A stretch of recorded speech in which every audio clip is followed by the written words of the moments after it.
बिस्मिल्लाहिर्रहमानिर्रहीम। अस्सलाम वालेकुम मेंबर्स व्यूअर्स, होप सब खैर खैरियत से होंगे। आज की वीडियो जी स्पेसिफ़िकली इस सिनेरियो को सामने देखते हुए जो मार्केट में सिचुएशन है इस वक्त, आपको पता है फ्राइडे को मार्केट ने अच्छा खासा डिप लिया, 777 की क्लोजिंग दी। जो पॉलिटिकल साइड पे चीज़ें चल रही हैं, वोट ऑफ नो कॉन्फिडेंस जो आना है और उससे पहले जो पॉलिटिकल सिनेरियो बन रहा है उसका जो इफ़ेक्ट मार्केट पे आ रहा है, ये पूरे सिचुएशन को हमने सरवाइव करना है। बट उस सरवाइव करने के लिए बहुत ही स्ट्रॉन्ग है, उसके साथ हमें कुछ अपनी स्ट्रेटजी को प्लान करना होगा, थोड़ा सा मोटिवेट रखना होगा अपने आप को, पेशेंस शो करनी होगी। तो तभी हम इस क्राइसिस को जो सा है वो सरवाइव कर जाएंगे। अदरवाइज़ पैनिक में हम जो भी डिसीजन लेंगे वो हमें नुकसान दे सकता है। ये स्पेसिफ़िकली उन लोगों के लिए जो कि स्टक हैं, जिन्होंने फुल अमाउंट के साथ बाय किया हुआ है। अब उनके पास ऑप्शन नहीं है कि या तो लॉस में बेचें और कोई नई चीज़ें लें या वेट करें मार्केट से आउट होकर, या अदरवाइज़ जो भी स्ट्रेटजी है उसको फॉलो करें।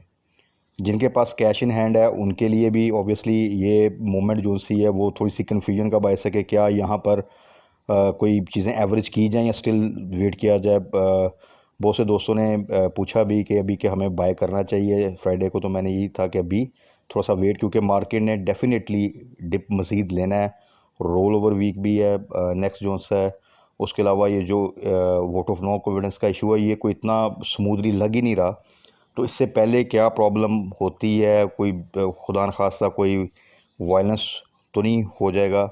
क्योंकि अभी देखें, अभी तो 21, 22, 23 आपकी जो है वो 23 मार्च का जो इवेंट आ रहा है वो प्लस OIC का इजलास, यहाँ तक तो होपफुली चीज़ों को काम रखा जाएगा और किसी किस्म की अनार्की की या वायलेंस की तो इजाज़त नहीं दे सकती गवर्नमेंट, और स्पेसिफ़िकली आपकी रियासत। उसके फ़ौरन बाद क्या होगा, नोबडी नोज़। उससे पहले उस दौरान कोई सेटलमेंट होती है, कोई इस चीज़ को किसी तरह काम डाउन किया जाता है तो वेल एंड गुड।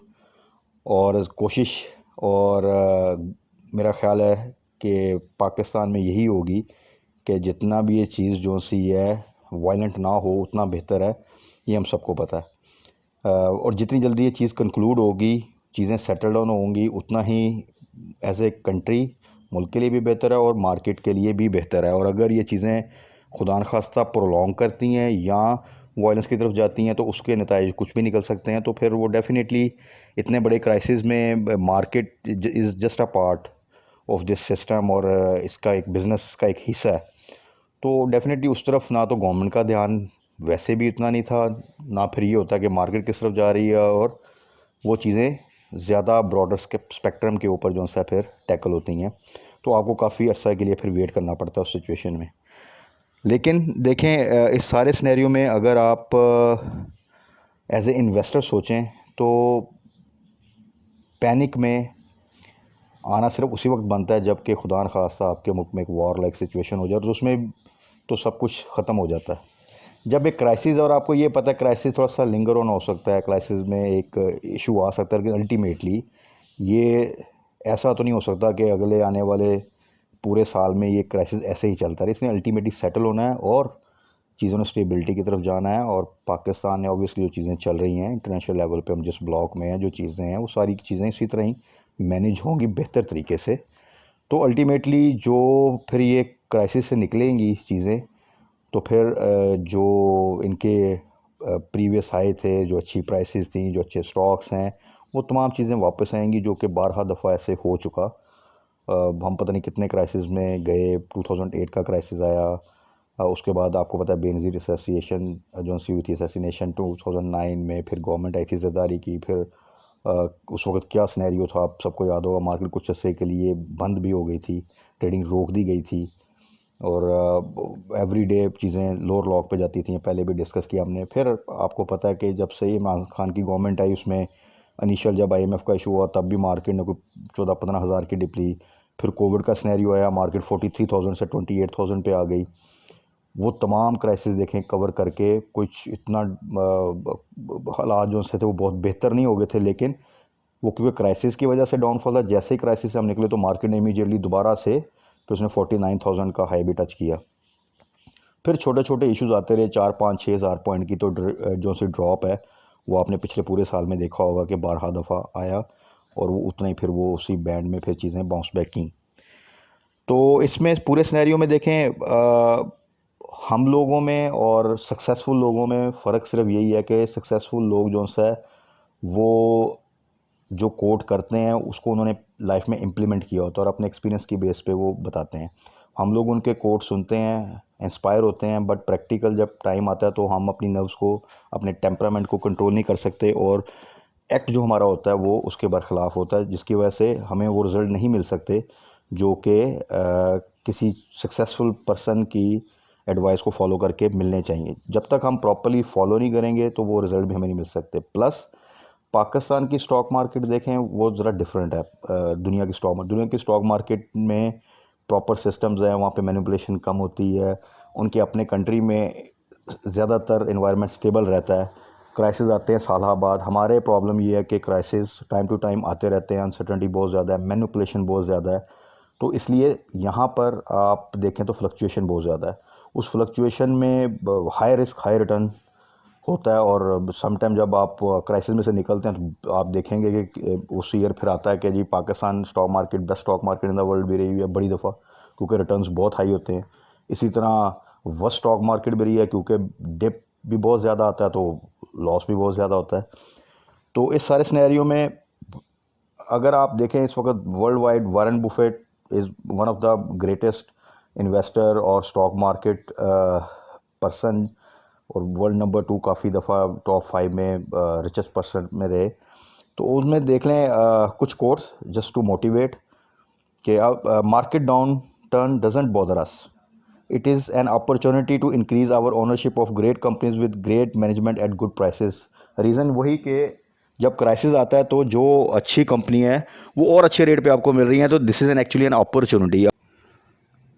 तो एक अच्छा इन्वेस्टर हमेशा डाउन ट्रेंड को एक अपॉर्चुनिटी के तौर पे ही देखता है। शर्त उसके लिए वही जो चीज़ें टाइम टू टाइम आप डिस्कस करते हैं कि कैश इन हैंड थोड़ा सा ज़रूर रखें, हमेशा 75% तक अपनी इन्वेस्टमेंट करें, 25% 20% बैक एंड पे कैश रखें for these kind of down turns. तो फिर आपके पास वो अपॉर्चुनिटी ग्रैब करने का मौका होता है। तो अच्छा इन्वेस्टर हमेशा जब क्राइसिस आता है उस अपॉर्चुनिटी को अवेल करता है और वही चीज़ें जो कि अच्छे फेयर वैल्यू जो उनकी होती है वो काफ़ी बेहतर होती है, तो वो उसको डिस्काउंटेड प्राइस पे फिर बाय करता है और रिटर्न जो है वो दुगना रिटर्न कमाता है और ज़्यादा तेज़ी से रिटर्न कमाता है। और यही सिचुएशन जो सी है PSX में तो खैर 12 दफ़ा पिछले 3 साल में हमें मिल रही है। स्विंग ट्रेड्स आती हैं बहुत ज़्यादा। आप लॉन्ग टर्म देखें तो फिर वो स्टॉक्स आपके लिए बेहतर होते हैं जहाँ पे जो बोनस या डिविडेंड देते हैं, पे आउट अच्छा देते हैं एनुअली, तो उनमें आप फिर एक अच्छे लेवल पे एंट्री लेकर उनको लॉन्ग टर्म के लिए रख लें तो वो आपका एक कंटिन्यूस रिटर्न आता रहता है। या फिर जो हाई फ्लक्चुएशन करते हैं स्टॉक्स, उनमें फिर आप ऐसी वॉलेटिलिटी में उनको बिल्कुल डिप पे बाय करें और फिर टाइमली जो सा उसमें से एग्ज़िट लें, तो आप एक अच्छा गेन कर सकते हैं उसमें से। इसी तरह सेकंड वन, ये भी बड़ा ज़बरदस्त कोड है कि I make no attempt to forecast the market, my efforts are devoted to finding undervalued securities. अब आप ये देखें कि हमारा ज़्यादा फोकस रहता है PSX आज 700 पॉइंट डाउन चली गई, आज 800 पॉइंट प्लस चली गई, बट PSX के अप या डाउन से तो आपको प्रॉफिट नहीं होना। अगर आप PSX 10,000 पॉइंट भी प्लस चली गई है और आपका स्टॉक जो है वो ₹2 बढ़ा है, तो आपको तो उस ₹2 पे ही प्रॉफिट आना है। और इसी तरह PSX अगर 10,000 पॉइंट डाउन चली गई और आपका जो स्टॉक है वो जो 3-4% डाउन गया, तो आपका लॉस सिर्फ 3-4% का है।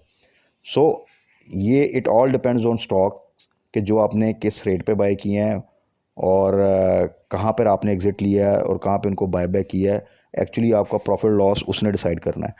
और मज़े की बात आप ये देखें कि जब आपको कैपिटल गेन तभी लगता है जब आप प्रॉफिट बुक करते हैं, अदरवाइज़ बहुत सी दफ़ा आपकी लाइफ में ऐसा हुआ होगा कि आपने एक स्टॉक लिया ₹10 का, वो ₹20 पे चला गया, आपने नहीं बेचा, वो वापस ₹10 पे आ गया, तो आपको तो कोई प्रॉफिट नहीं हुआ। वो सिर्फ एक चीज़ ऊपर गई, आप उसकी वैल्यू बढ़ी, आप प्रॉफिट बुक कर सकते थे, आपने नहीं किया और वो चीज़ डाउन साइड पे आ गई। इसी तरह अगर आपने ₹20 की ली और वो ₹10 पे आ गई, और आपने उसकी लॉस बुक नहीं किया और कल को वो दोबारा 20 पे चलेगी तो आप फिर वहीं पे खड़े हैं। अगर आपने वो जब 10 पे गई वहाँ पे लॉस बुक कर लिया तो वो लॉस आपका बुक हो गया। अब आप उसी चीज़ को दोबारा 10 पे या 9 पे अगर आती है ख़रीदते हैं या 11 पे ख़रीदते हैं और वो फिर वापस 10 पे जाती है तो देन आप रिकवर करेंगे। और अगर आपसे वो चीज़ मिस हो गई और आप किसी और चीज़ में चले गए और पता चला कि वो चीज़ जो 10 पे गई थी वो तो रिकवर कर गई 15 पे, जिसमें आपने एंट्री ली 10 रुपये पे, वो 9 रुपये पे चलेगी, तो देन अगेन वो एक इशू जो सा है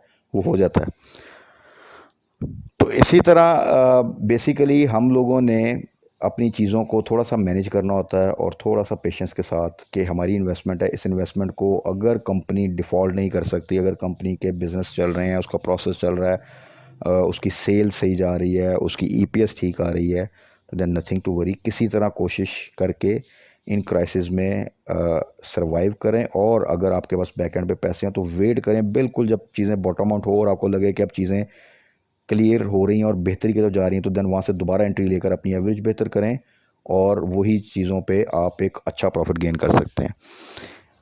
इसी तरह एक और इन्वेस्टर हैं, वो very renowned, Shelby Davis, US New York stock exchange में और फंड मैनेजर, मनी मैनेजर, बहुत उनका भी यही है कि you make most of your money in bear market, you just don't realize it at the time. तो हमारा ख़ास तौर पे इस एरिया में पाकिस्तान में तो सिचुएशन ये है कि कोई भी जब प्रॉब्लम आती है तो हम उस प्रॉब्लम को डिस्कस करते हैं और पैनिक लेनी स्टार्ट कर देते हैं, रादर के उसको देखा जाए कि इस पैनिक में अब अपॉर्चुनिटी क्या है हमारे पास। तो अच्छा इन्वेस्टर जो सा होता है वो इस पैनिक को जो सा एज ए अपॉर्चुनिटी देखता है, स्पेसिफिकली जब कि आपको पता है कि वो शॉर्ट लिव्ड होगी, यानी कोई भी सिचुएशन ऐसी जो कि आपको पता है कि यार एक आध माह में ख़त्म हो जाएगी, ये crisis for the time being है, तो वो अल्टीमेटली उसमें से आपने अपनी अपॉर्चुनिटी ग्रैब करनी है और वो रिटर्न आपका दुगना तिगना भी हो सकता है। हाँ, उस सिनेरियो में जिस तरह कि अब देखें कोई वॉर सिचुएशन आ गई है तो फिर तो ये तमाम चीज़ें सेट असाइड हो जाती हैं और फिर आपको टेंशन लेने की ज़रूरत है। उसमें भी स्टॉक मार्केट की टेंशन नहीं, वो एक अलग टेंशन आपकी अपनी ज़िंदगी की, आपकी सारी जो सी लाइफ है उसकी आ जाती है। जिस तरह कि आप देखें यूक्रेन रशिया वॉर है, तो अब एक उस सिचुएशन में तो देखें ना, यूक्रेन का क्या स्टॉक मार्केट किसी ने सोचना है या क्या उसके बिजनेस का सोचना है, वो तो एक आपकी सर्वाइवल की जंग हो गई। तो जो पाकिस्तान में सिनेरियो है इट्स नॉट लाइक दैट, इसमें बेसिकली एक क्राइसिस है और वो क्राइसिस पॉलिटिकल साइड पे है और ये हम सबको पता है कि इस क्राइसिस ने एक वॉलेटिलिटी क्रिएट करनी थी, वो कर रही है और अभी करेगी। लेकिन ये भी सबको पता है कि क्राइसिस अल्टीमेटली वो देखें, वी डोंट नो कि इमरान खान सर्वाइव करता है, वी डोंट नो कि कोई और गवर्नमेंट आती है, वी डोंट नो कि कोई इमरजेंसी लग जाती है, बट इन तीनों सिनेरियो में अल्टीमेटली चीज़ें स्टेबलाइजेशन की तरफ जाएंगी। हाँ, ये हो सकता है कि चीज़ें 10 दिन में स्टेबलाइजेशन की तरफ जाएं या सम टाइम प्रोलॉन्ग हो के 15 दिन ले लें या महीना ले लें, इससे ज़्यादा नहीं अफोर्ड नहीं कर सकते हम, और ना ऐसा होगा। तो उस सिनेरियो में आपको पता है कि चीज़ें बॉटम आउट होके एकदम रिवर्सल करेंगी और फिर बड़ा अच्छा गेन होगा। और अभी आप देखें तो जो मीडियम स्टॉक्स हैं, नॉर्मल स्टॉक्स ऑलरेडी काफ़ी ज़्यादा करेक्शन ले चुके हैं, उनमें अब डिप के चांसेस कम हैं। अब जो बड़े स्टॉक्स हैं, हैवी वेट हैं, वो गिरते हैं फिर, क्योंकि वो मार्केट पे एक अच्छा खासा इम्पैक्ट आता है उनका, और पैनिक में फिर फंड्स जो से हैं जिनमें इन्वॉल्व होते हैं वो भी एक सेलिंग प्रेशर आता है। तो इस पूरे सिनेरियो में देखें, जो लोग स्टक हैं, होल्ड योर स्टॉक्स। स्पेसिफिकली जिन स्टॉक्स में हम टाइम टू टाइम डिस्कस करते रहते हैं उस तमाम अच्छे स्टॉक्स हैं। हम कोई ऐसा स्टॉक डिस्कस नहीं करते जो कि डिफ़ॉल्टर काउंटर में है, जिसका बिज़नेस बंद है और बस उसमें मैनिपुलेशन हो रही है, सट्टा चल रहा है, ऐसा नहीं है। तकरीबन तमाम वो स्टॉक है जिनकी प्रीवियस ईपीएस बहुत अच्छी है, जिनमें अच्छी रिकवरी है, फंडामेंटल्स ठीक हैं, तो then nothing to worry, just hold your position strongly. अगर आपने टाइमली प्रॉफिट टेकिंग नहीं की तो अब उन चीज़ों को होल्ड करें, अपने कैश को अभी भी इन हैंड रखें, क्योंकि आगे इस वॉलेटिलिटी में वो टाइम आएगा जो कि मेरा ख्याल है बेस्ट टाइम होगा, जब आप वहाँ पे चीज़ें ग्रैब करेंगे तो वो बड़ा इमीडिएटली आपको रिकवरी भी देंगी और अच्छा प्रॉफिट भी देंगी। प्लस जब वो टाइम आएगा तो उसमें हम ये भी देख लेंगे कि कुछ स्टॉक्स को हम किन स्टॉक से रिप्लेस करें जो कि जल्दी रिकवरी देंगे, तो ऐसी सिचुएशन भी हम साथ साथ डिस्कस कर लेंगे। तो तब के लिए just to motivate yourself, have patience, have strong nerves. हम तमाम लोग अपनी डेली लाइफ में बहुत सी प्रॉब्लम्स को फेस करते हैं, वो चाहे जॉब पे हो, बिज़नेस पे हो, घर पे हो, तो वहाँ पे भी हम स्ट्रॉन्ग नर्व्स के साथ और एक स्ट्रेटजी के साथ उन चीज़ों को मैनेज करते हैं। तो स्टॉक मार्केट को भी ऐसे लें, नथिंग टू पैनिक, क्योंकि अल्टीमेटली जब PSX इन क्राइसिस से निकलेगी तो फिर इंशाल्लाह ताला एक अच्छा प्रॉफिट भी देगी, इन तमाम चीज़ों में रिकवरी भी आएगी, बाउंस बैक भी करेंगे और इंशाल्लाह ताला अगर चीज़ें थोड़े अच्छे अरसे तक स्टेबल रहती हैं तो ये न्यू हाई बनाने का भी पोटेंशियल है चीज़ों में और PSX में। तो तब तक के लिए हैव पेशेंस, अल्लाह ताला हम सब के रिज़्क़ की हिफाज़त फरमाए और उसमें बरकत दे। अपना ख्याल रखिएगा, दुआओं में याद रखिएगा। Stay blessed. अल्लाह हाफ़िज़।